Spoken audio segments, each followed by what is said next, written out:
नमो सिद्धाणं नमो आयर्याणं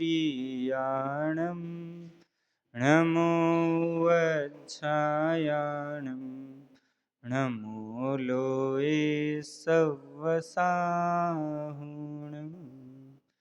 सर्वव्याप्येकचिद्रूप स्वरूपाय परात्मने स्वोपलब्धिप्रसिद्धाय ज्ञानानन्दात्मने नमः। नमः परमचैतन्य स्वात्मोत्थसुखसम्पदे परमागमसाराय सिद्धाय परमेष्ठिने एष सुरासुरमणुसिन्ध वन्दितं धोदघायिकम् अमलम् प्रणमामि वर्धमानं तित्थं धम्मस्सकतारम्।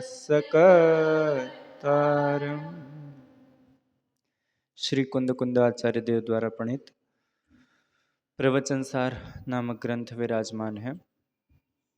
चरणानुयोग सूचक चूलिका पर हम चर्चा कर रहे थे। बहुत ही मार्मिक चर्चा है। दीक्षार्थी जीव किस प्रकार से घर परिवार छोड़कर अब गुरु के पास जाकर उनसे बाह्य लिंग और अंतरंग लिंग अर्थात द्रव्य लिंग और भावलिंग ग्रहण करता है, और मात्र ग्रहण ही नहीं करता, उसे पूरी तरह से निभाने के लिए उनसे उपदेश भी ग्रहण करता है। इसमें हम 207 नंबर की गाथा की टीका पढ़ रहे थे, जिसमें हमने चर्चा की थी कि पूर्व में जितनी सारी चर्चा हो चुकी वो सब करने के उपरांत अब यहाँ पर वह जीव ग्रहण जो दिया जा रहा है गुरु के द्वारा उसे ग्रहण कर लेता है। तो ये देने लेने की प्रक्रिया होने के बाद आगे बढ़कर वह भाव स्तुति और भाव वंदना करता है। इस ही के ग्रंथ के शुरुआत के मंगलाचरण में भी टीकाकार ने वो अद्वैत नमस्कार को बताया कि अरिहंत सिद्ध आचार्य उपाध्याय परमेष्ठी है अथवा 24 तीर्थंकर भगवान हैं, इनकी भाव स्तुति अथवा भाव वंदना करते हुए नमस्कार किया जाता है। तो वह दो प्रकार का नमस्कार है, एक द्वैत नमस्कार, एक अद्वैत नमस्कार। द्वैत नमस्कार में भगवान भाव्य है और मैं उनके जैसे बनने की भावना करने वाला भावक हूँ।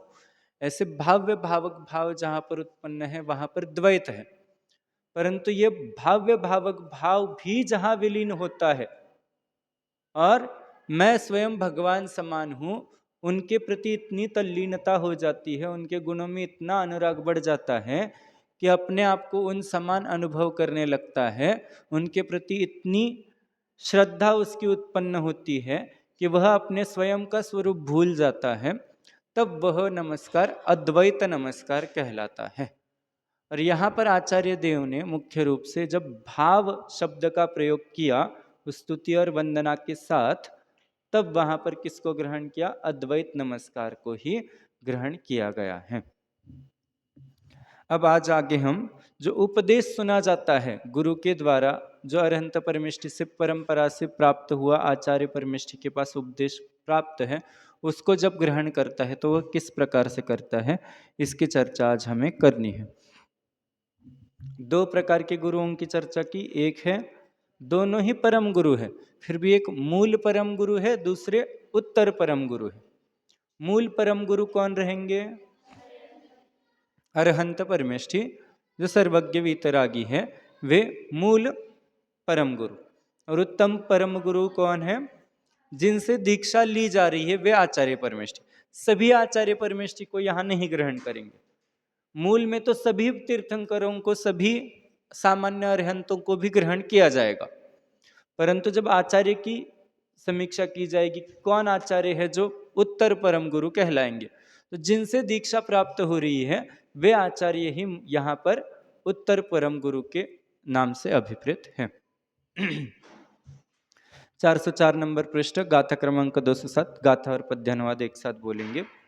आदाय तं पिलिंगम गुरुणा परमेण तं नमंसिता सोच्चासवदं किरियम् उवट्ठिदोहो दिशो समणो। जो परम गुरु नमलिंग दोनों प्राप्त कर व्रत आचरे आत्मथित विश्रमण ही बस यथा योग्य क्रिया करे। पृष्ठ क्रमांक 405 पे कल 2 पैराग्राफ हो चुके हैं, तीसरे पैराग्राफ की चर्चा करेंगे। इसके बाद हर बार इसके बाद लगा रहे कि पूर्व क्रम ना भूले। पूर्व की क्रियाएं पूर्ण होने के उपरांत ही अब इसके बाद सर्व सावध्य योग के प्रत्याख्यान स्वरूप एक महाव्रत को सुनने रूप श्रुत ज्ञान के द्वारा समय अर्थात आत्मा में परिणमित होते हुए आत्मा को जानता हुआ सामायिक में आरूढ़ होता है। जब भी दीक्षार्थी दीक्षा लेता है तो उसका गुण स्थान बदल जाता है। अभी तक वह चारित्रवान नहीं था, अब उसको चारित्र की प्राप्ति हो रही है। तो जो अपन गुणस्थान पढ़ रहे हैं अभी छात्रा प्रवचन में, उन गुणस्थानों में आपने पहले गुणस्थान का गमन देखा होगा। तो पहले गुणस्थान से छठवें गुणस्थान में गमन नहीं हो रहा था। प्रथम गुणस्थान से सीधा कौन से गुणस्थान में? 7वें गुणस्थान में गमन हो रहा है। उसी प्रकार चौथा भी पढ़ा तो चौथे गुणस्थान से छठवें गुणस्थान में गमन नहीं हो रहा था। चौथे से भी कौन से गुणस्थान में गमन हो रहा है? 7वें गुणस्थान में। और यहाँ पर उपदेश की चर्चा जो चल रही है वो चारित्र के उपदेश की चर्चा है। वह चारित्र है सामायिक चारित्र। कौन सा चारित्र? सामायिक। तो सामायिक नामक चारित्र को ही सर्वप्रथम मुनिराज प्राप्त करते हैं। बात समझ में आई? चारित्र 5 प्रकार का है। कौन कौन से? सामायिक, छेदोपस्थापना, परिहार, विशुद्धि।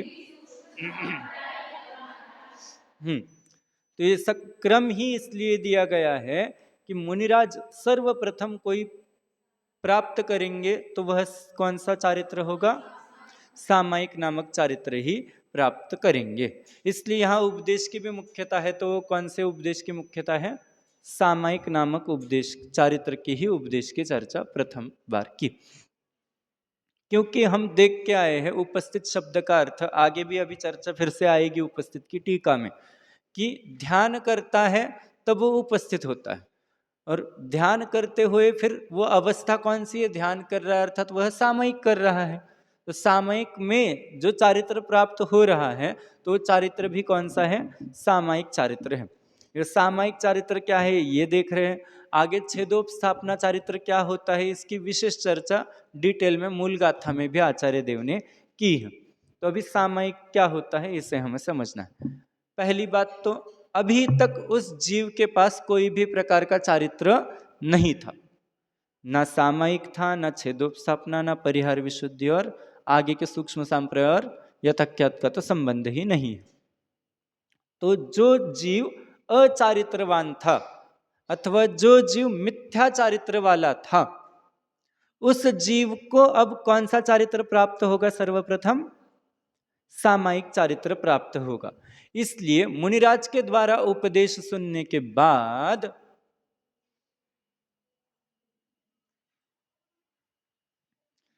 मुनिराज के द्वारा उपदेश सुनना है तो वह उपदेश सामायिक चारित्र का ही प्रधानता से सुना जाता है और प्राप्ति भी उस सामायिक चारित्र की ही होती है। तो वह सामायिक चारित्र किस प्रकार का है देखिए। सर्व सावध्य योग के प्रत्याख्यान स्वरूप एक महाव्रत को सुनने रूप। प्रत्याख्यान, प्रत्याख्यान शब्द का अर्थ होता है त्याग। और त्याग करना है तो किसका त्याग करना है? तो बता रहे हैं कि सर्व प्रकार के सावध्य योग का त्याग। योग शब्द जानकर रखा गया कि सावध्य योग, सर्व प्रकार का सावध्य, सर्व तो समझ में आता है, सावध्य शब्द का अर्थ होता है हिंसा। सावध्य शब्द का अर्थ है हिंसा, सभी प्रकार की हिंसा का त्याग। तो सर्व प्रकार के सावध्य का त्याग कहते, सावध्य के प्रत्याख्यान स्वरूप नहीं, सावध्य योग के प्रत्याख्यान स्वरूप।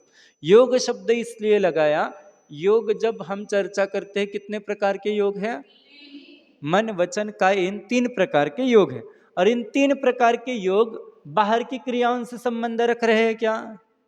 नहीं, मुख्य रूप से इनका संबंध है योग मतलब आत्म प्रदेशों का परिस्पंदन, अर्थात आत्मा में जो परिणाम उत्पन्न हो रहे, जिनके कारण मन वचन काय की क्रियाएं होती है।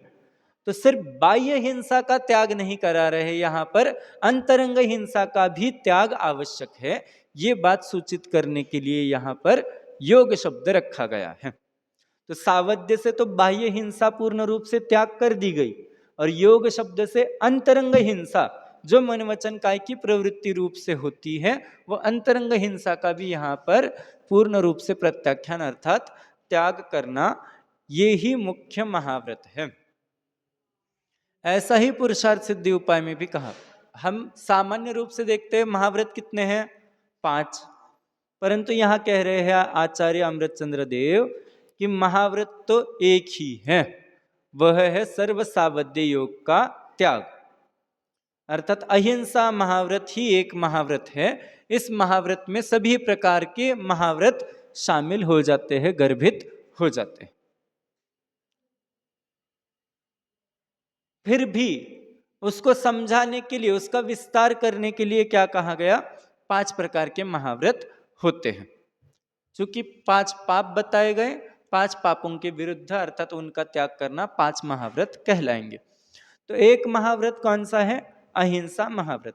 और उस अहिंसा महाव्रत को प्राप्त करने के लिए उस पूरी विधि को, एक महाव्रत की विधि को सुनने रूप जो श्रुत ज्ञान के द्वारा, श्रुत ज्ञान अर्थात 2 प्रकार से श्रुत ज्ञान, आगे भी चर्चा आएगी। यहाँ पर द्रव्य और भाव श्रुत होते हैं, उसमें से गुरु से उपदेश अभी तो सुना जा रहा है।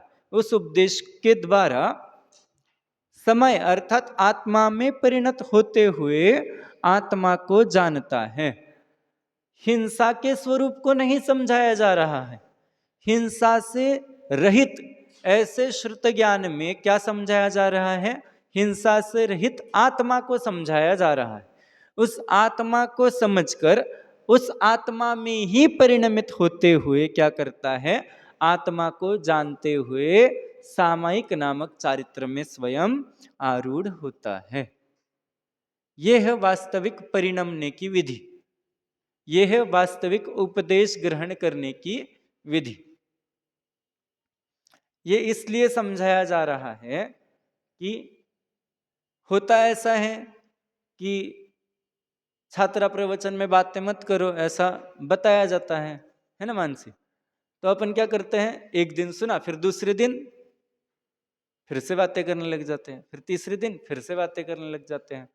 तो उपदेश सुना था या नहीं सुना था, तुरंत चुप हुए थे या नहीं हुए थे, हाँ वो हुए तो थे, पर हम उस पर आरूढ़ नहीं हो पाते हैं, उस उपदेश पर आरूढ़ नहीं हो पा रहे। यहाँ पर आत्मा जो सर्व सावध्य योग से रहित है, ये जब समझाया गया, वो ही एक आत्मा है, उस आत्मा में परिणमित हो, उस आत्मा रूप से परिणमित हो, और उस आत्मा को एकमात्र जानने की ही क्रिया करना श्रमण का प्राथमिक मुख्य एकमात्र कर्तव्य है। और ये ही सामायिक चारित्र वास्तव में मोक्ष के लिए कारणभूत है। 5 चारित्र हैं, उनकी अपनी अपनी साक्षात चारित्र मोक्ष का कारण कौन सा कहलाएगा, यथाख्यात चारित्र। फिर उसके पूर्व परंपरा से कौन आएगा, सूक्ष्म सांप्राय। ये मोक्ष मार्ग में कंपलसरी वाले चारित्र हैं। फिर उसके पीछे आओगे तो सामायिक चारित्र एकमात्र कारणभूत है जो मोक्ष मार्ग में आवश्यक है। तीर्थंकरों के छेदोपस्थापना नामक चारित्र ही नहीं होता है। क्या कहा, तीर्थंकर जो है उनको छेदोपस्थापना चारित्र प्राप्त नहीं होता। अकेले सामायिक चारित्र से ही आगे बढ़ा जाता है। वैसे ही मोक्ष मार्ग में सभी जीवों को परिहार विशुद्धि चारित्र प्राप्त हो ऐसी कोई आवश्यकता नहीं है। तो एक सामायिक चारित्र ही वास्तव में मोक्ष के लिए कारणभूत है। फिर वही सामायिक चारित्र आगे बढ़ते हुए सूक्ष्म संप्रदाय और यथाख्यात रूप से परिणमित होते हुए मोक्ष में सकल चारित्र, संपूर्ण चारित्र को जैसा आत्मा का वास्तविक स्वरूप है वैसा प्रकट होने रूप जो चारित्र है उस चारित्र रूप से परिणमित होता है। इसलिए सर्वप्रथम चारित्र की प्राप्ति होती है तो वह कौन सा चारित्र है? सामयिक चारित्र। सामयिक चारित्र का उपदेश जब आचार्य देव शिष्य को दे रहे हैं, शिष्य भी उसे सुनकर तुरंत क्या कर रहा है? उस आत्मा में जम रहा है, आत्मा को जाने जा रहा है और आत्मा को जानते हुए सामायिक चारित्र में आरूढ़ होता है। आई बात समझ में? तो आरूढ़ होना आवश्यक है, सिर्फ सुनने मात्र से काम नहीं होता है। सुनने के उपरांत उस पर जो सुना गया है उसको प्राप्त करना आवश्यक है। इसलिए अपन शरण किसे कहते हैं? सहायता को कहते हैं। सहायता सहारे को कहते हैं। तो सहारा जो शरण है, इतने में रुक गए क्या अपन? नहीं, फिर बड़ी परिभाषा बनाते हैं। क्या परिभाषा है?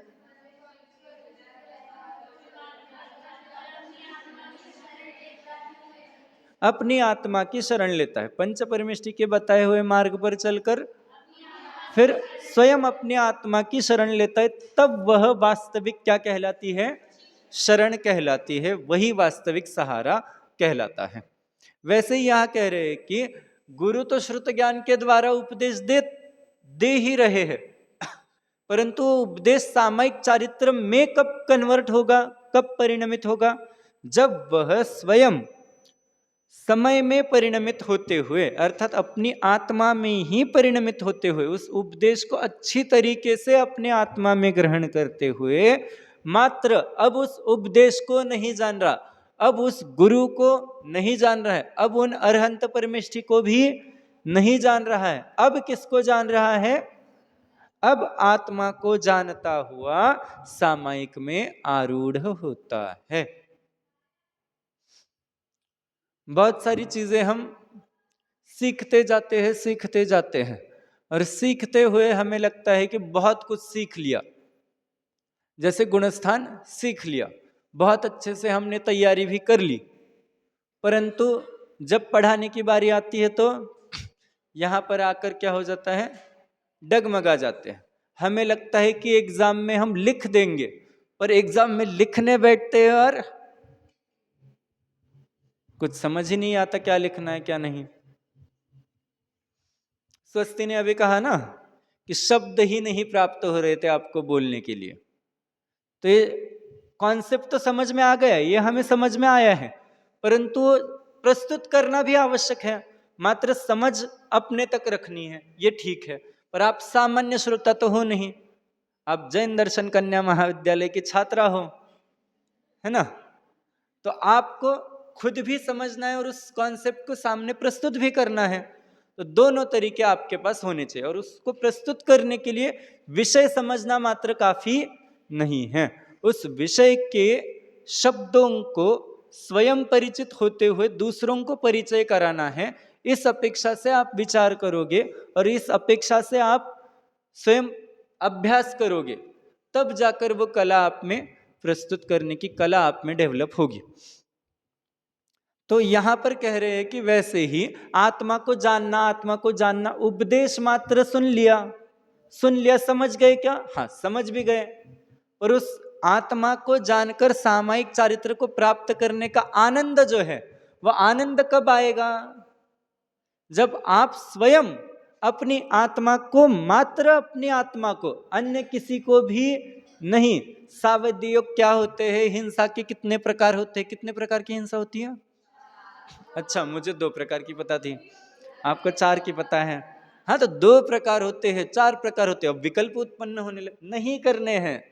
ये कह रहे हैं कि हिंसा के किसी भी विकल्प को नहीं जानना है। 2 थे? नहीं, गलत हो गया, 4 होते हैं। नहीं, एक ही प्रकार की हिंसा होती, कोई विकल्प नहीं जानने हैं। अब क्या जानना है? अपनी आत्मा को जानते हुए सामयिक में आरूढ़ होता है।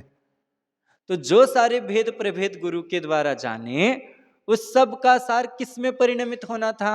आत्मा में परिणमित होना था। उस आत्मा में परिणमित होते हुए क्या किया जाएगा अदिति? आत्मा में परिणमित होते हुए आत्मा को जाना जाएगा, तब वो उपदेश वास्तव में सफल उपदेश कहलाएगा। तब ही वह जीव कौन से चारित्र में आरूढ़ हो पाएगा? सामायिक चारित्र में आरूढ़ हो पाएगा। अन्यथा वह श्रामण्य को प्राप्त नहीं हो सकता है। तो सर्वप्रथम चारित्र कौन सा प्राप्त होता है? सामायिक चारित्र। वो सामायिक चारित्र बाह्य रूप से किस रूप में है? तो सब सावध्य योग का त्याग रूप है। और वास्तव में अंतरंग स्वरूप किस प्रकार का है उसका? अपनी आत्मा रूप से परिणमित होना, अर्थात अपनी आत्मा को ही जानते रहना। इसमें आपको आगे शायद चर्चा आएगी, पर अपन वहां तक पहुंचे नहीं पहुंचे, अभी समझ लीजिए। निर्विकल्प हो जाते हैं। ये भेद प्रभेद मतलब विकल्प है, तो विकल्प से दृष्टि हटाना है और निर्विकल्प बनना है। अभी निर्विकल्प बनने की विधि, बहुत बार ये हो जाता है कि वे निर्विकल्प होते हैं तो जानते हैं या नहीं। ये विकल्प करना अलग चीज है और जानना अलग चीज है, ये दो चीजें अलग अलग हैं, ऐसा हम सोचते हैं। विकल्प करना और जानना, विकल्प करना कौन से गुण की पर्याय है अनुष्का? विकल्प करना कौन से गुण की पर्याय है? और जानना? तो विकल्प करके उसको जानना या विकल्प करना ही जानना है? अदिति बोलो। महत्वपूर्ण विषय है, आपको इसको गंभीरता से समझने की आवश्यकता है।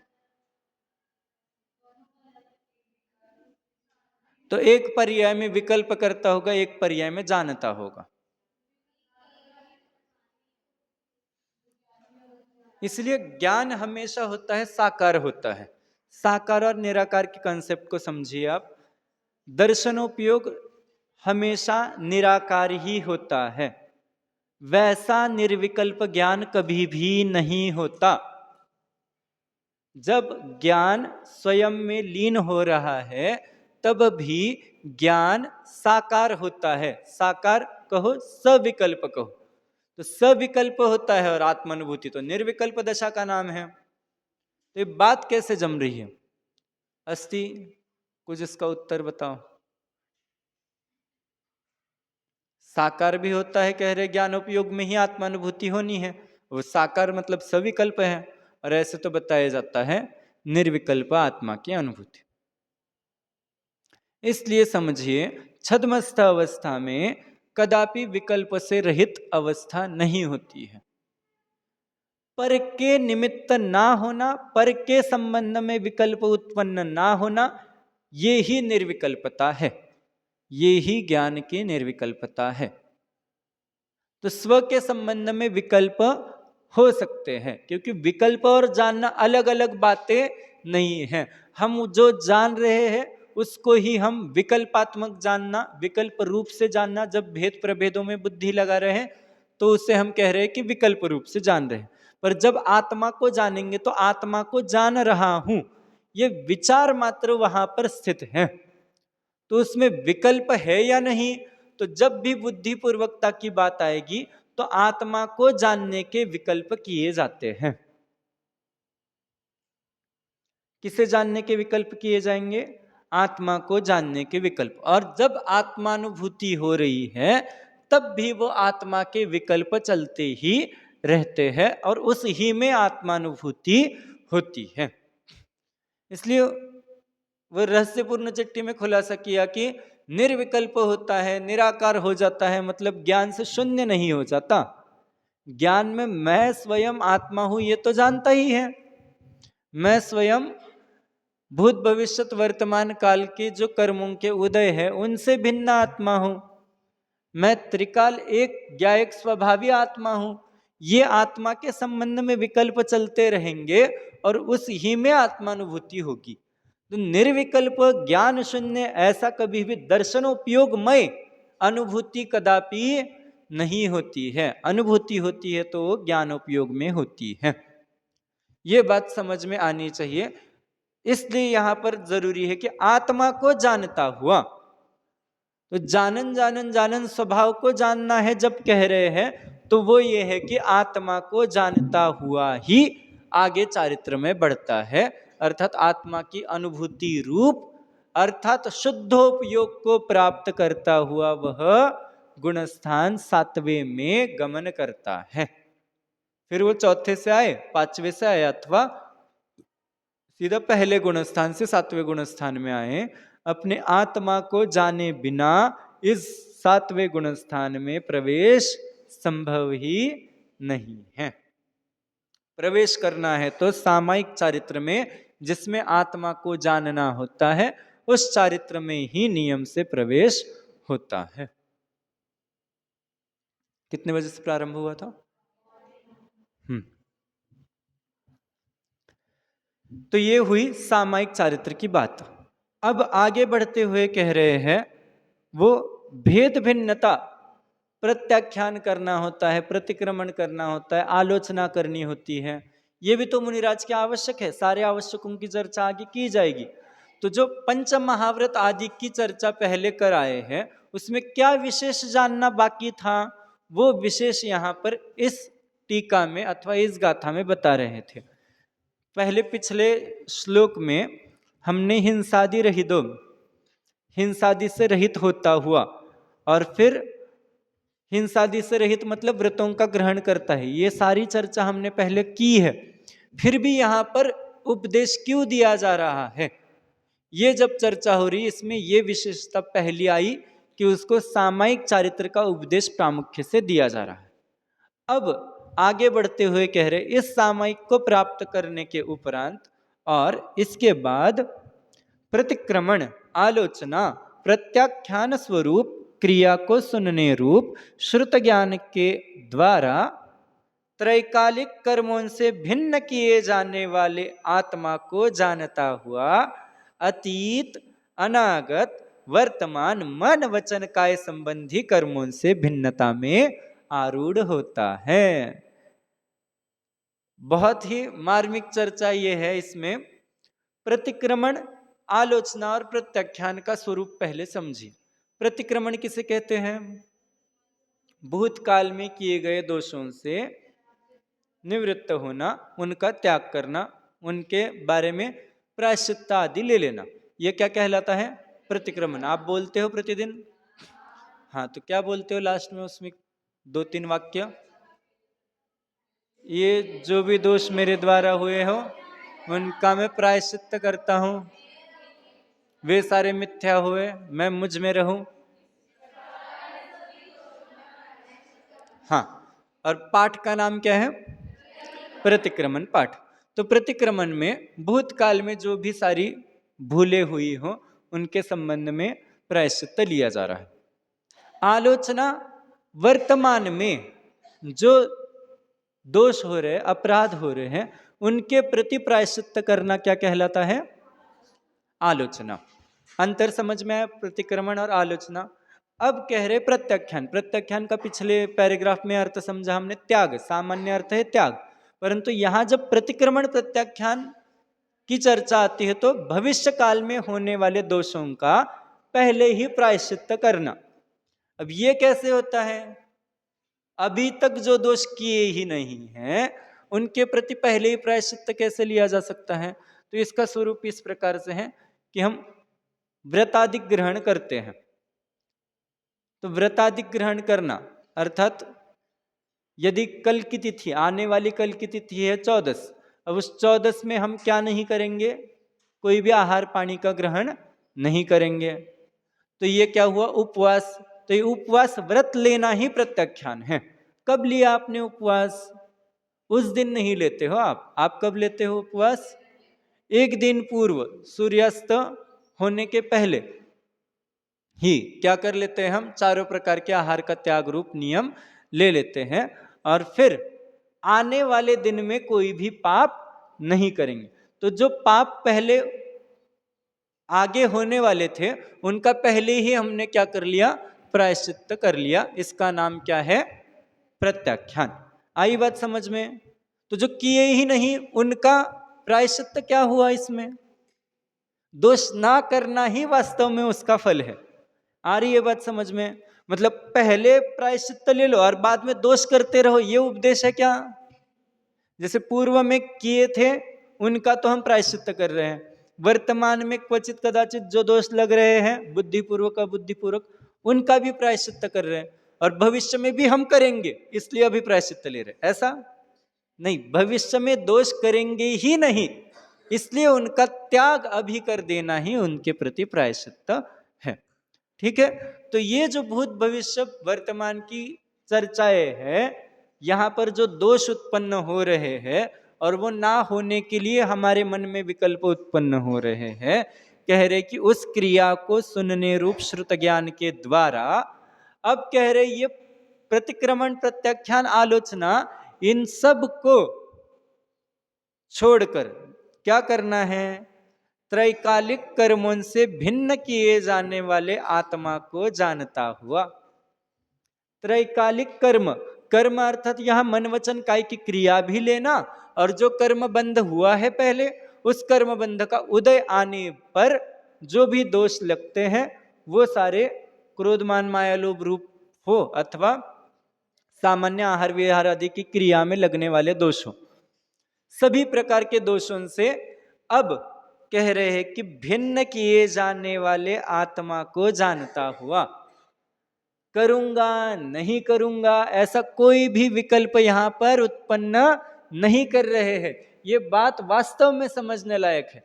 सारा चरणानुयोग, सारी क्रियाएं हम करते हैं, समझते हैं, देखते हैं, और उतने में हम बहुत सावधानी से ये काम करते हैं।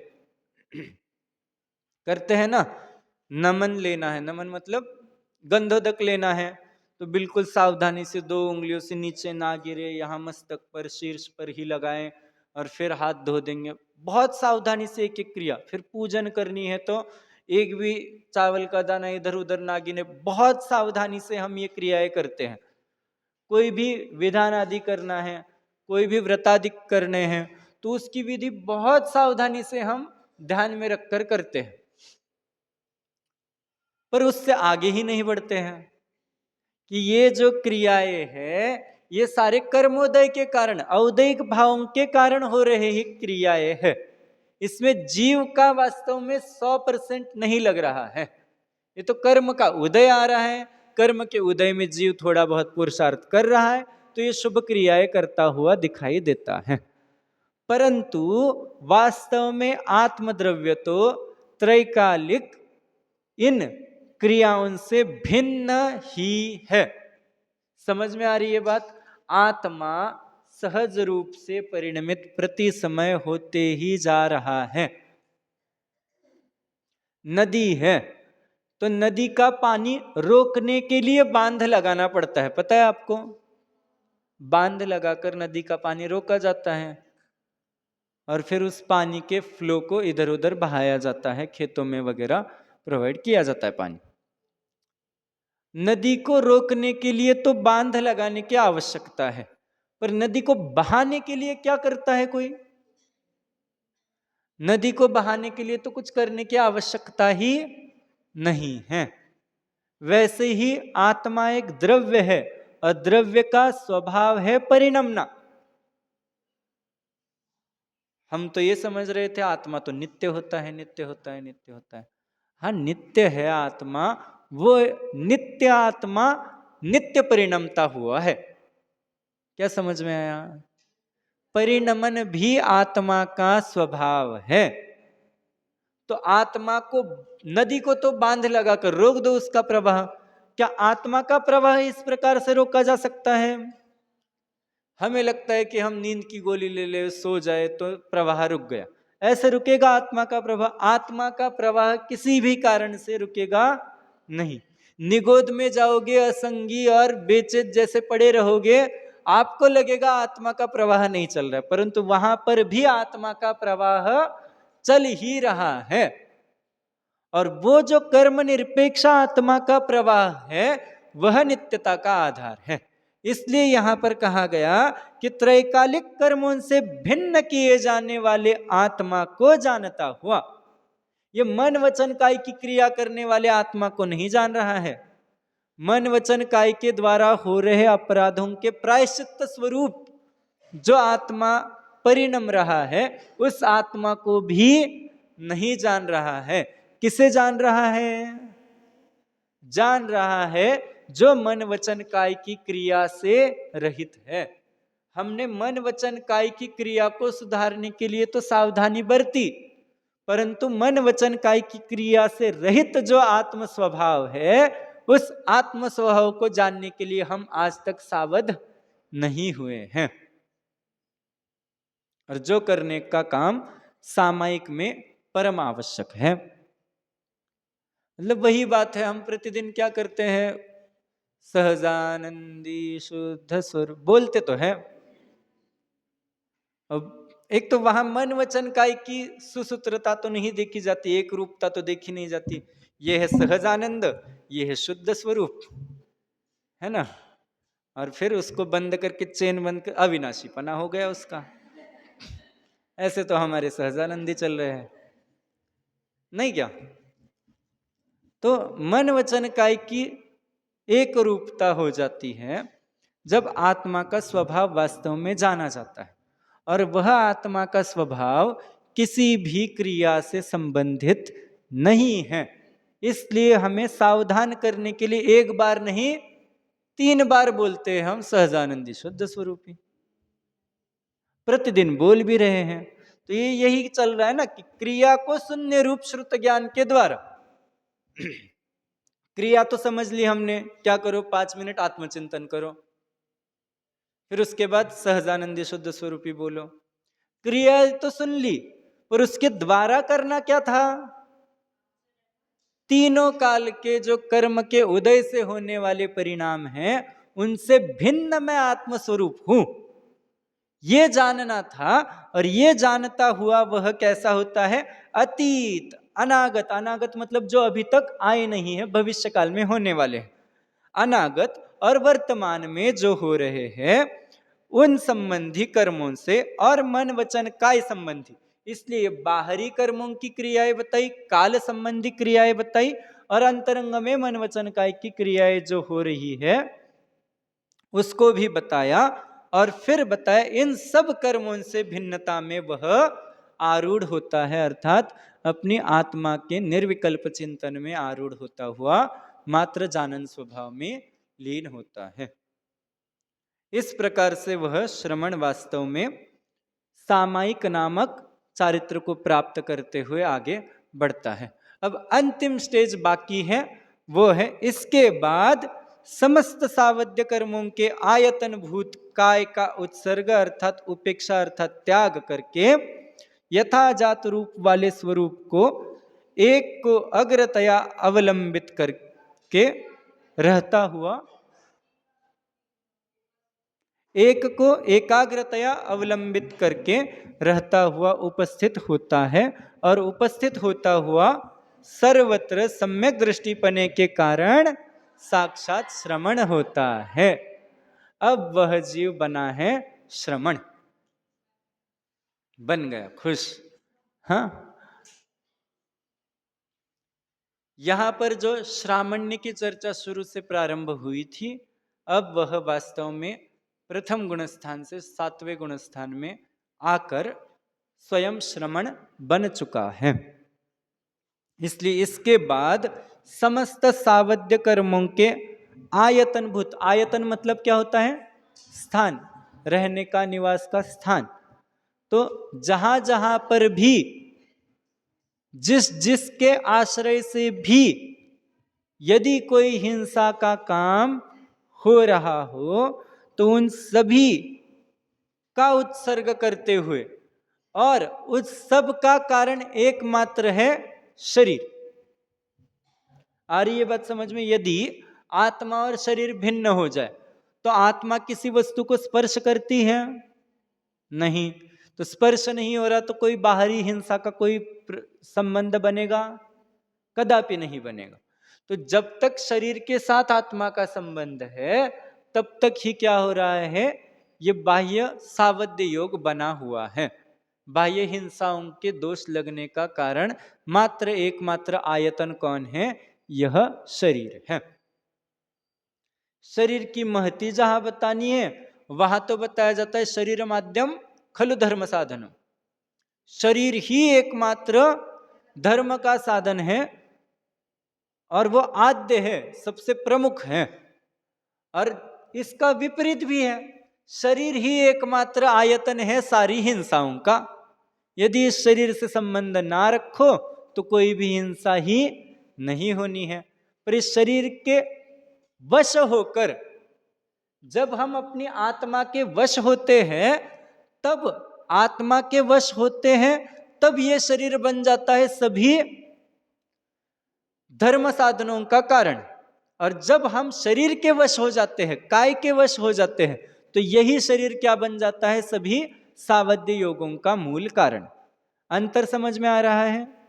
शरीर तो शरीर ही है, परंतु वह धर्म का साधन बनेगा या पाप का साधन बनेगा, ये किससे निश्चित होगी? यदि आत्मा अपने वश में है तो वही शरीर क्या बन जाएगा, धर्म का साधन। और यदि आत्मा शरीर के ही वश में चला जाएगा तो वह कैसा हो जाएगा, हिंसादि सब सावध्य योगों का कारणभूत बन जाएगा। बहुत सिंपल सी चर्चा जो आपको समझ में आ जाए। मोबाइल एक साधन है, पक्का? हाँ। अब मोबाइल की जब एड्स चलती थी शुरू में, तो हर एक कंपनी मोबाइल को इसलिए दिखाती थी कि इसमें से आपको नया नया नॉलेज ग्रहण करने को मिलेगा, पूरी दुनिया का ज्ञान आपके हाथों में रहेगा। उसी मोबाइल में ज्ञान भी है, उसी मोबाइल में रील्स भी है। अब यदि आप उन रील्स के वश हो जाओगे तो पूरा का पूरा मोबाइल किसका साधन कहलाएगा, हिंसा आदि पापों का ही साधन कहलाएगा। और इसके लिए आपको समय समय पर घर से डांट भी पड़ती है या नहीं? मत चलाओ बेटा मोबाइल, मत चलाओ, ऐसा कहना पड़ता है बार बार। घंटों से वही मोबाइल लेके बैठे हो, वही बैठे हो, हिल भी नहीं रहे, खाने पीने की सुध बुध भी नहीं रह रही आपको। ऐसे मतलब निर्विकल्प होकर बैठ गए ध्यान में, ऐसा लगता है घर में हो ही नहीं। होता है कि नहीं? निर्जरा नहीं है? कहाँ है निर्जरा? निर्जरा मोबाइल चलाते हुए खाने पीने की सुध रहती नहीं है। तब तो ये लगता है हमें कि हाँ हाँ कोई बात नहीं, 1 घंटे बाद खा लेंगे, अभी तो ये देख ले, आगे देख ले। वेब सीरीज देखने लग जाते हो, एक एपिसोड खत्म हुआ, अब रुकेंगे, नहीं नहीं नहीं एक और देख लेते हैं, फिर रुकते हैं, नहीं नहीं नहीं नहीं एक और, फिर एक, ऐसे ऐसे आगे बढ़ते जाते हो। फिर खाना छूट गया, नींद भी छूट जाती है। ऐसी बात नहीं है कि सिर्फ खाना छूटता है। जहां बिना मोबाइल के 10-11 बजे नींद आ जाती है, मोबाइल सहित नींद कब आ जाती है? फिर 3 बजे 4 बजे सो तो भी कोई आपत्ति नहीं है ना? अब सुनो,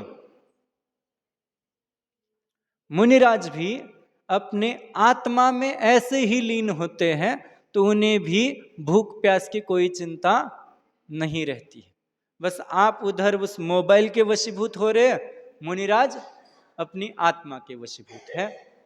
दोनों को मोबाइल, उनको मोबाइल के कारण, लोगों को मोबाइल के कारण, मुनिराज को आत्मलीनता के कारण भूख प्यास की सुध नहीं रहती है। वहां तो समझ में आता है, पर वहां कोई नहीं कहता कि 4 घंटे से हम भूखे प्यासे रह गए, 4 घंटे की नींद हमारी छूट गई, ऐसा तो नहीं। और पढ़ाई के कारण 2-4 घंटे जगना ही पड़ा, दिन भर में टाइम नहीं मिलता ना अपन को पढ़ने का, तो 2-4 घंटे रात को जगना पड़ा, तो भैया प्रेयर से तो छुट्टी होनी ही चाहिए। होता है कि नहीं ऐसा? हाँ होता है।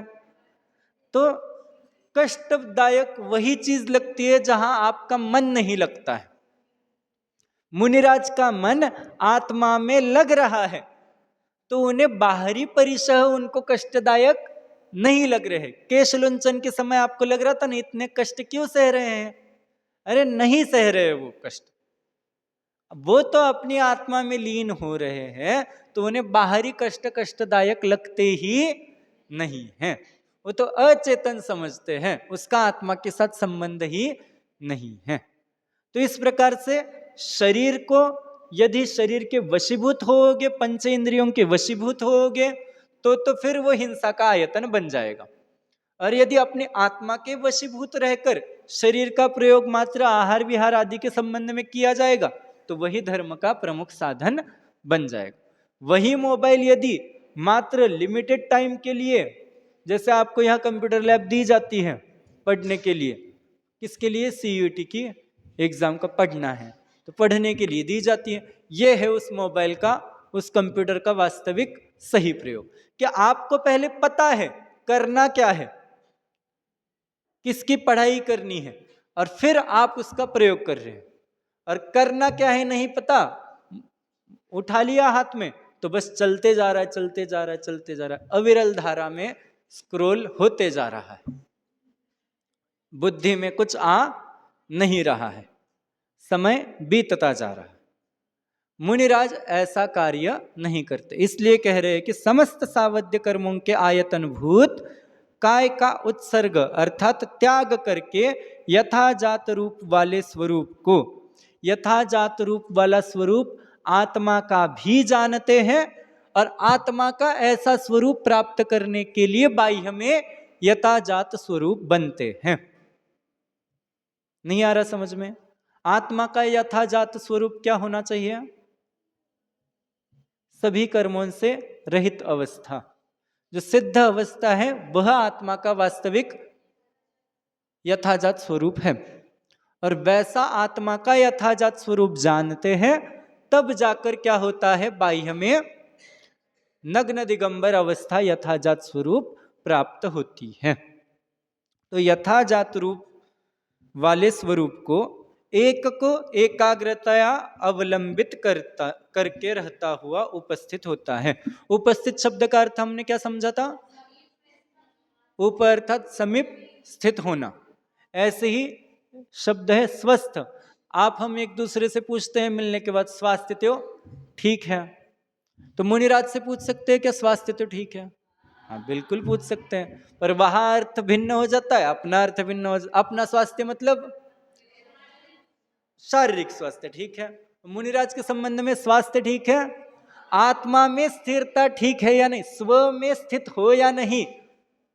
और हमने तो स्व मान रखा है शरीर को, तो स्वास्थ्य ठीक है, हाँ हाँ ठीक है, बस थोड़ा सिर दर्द हो रहा है, बाकी तो ठीक है ना? तो स्वास्थ्य स्व किसको मान रखा?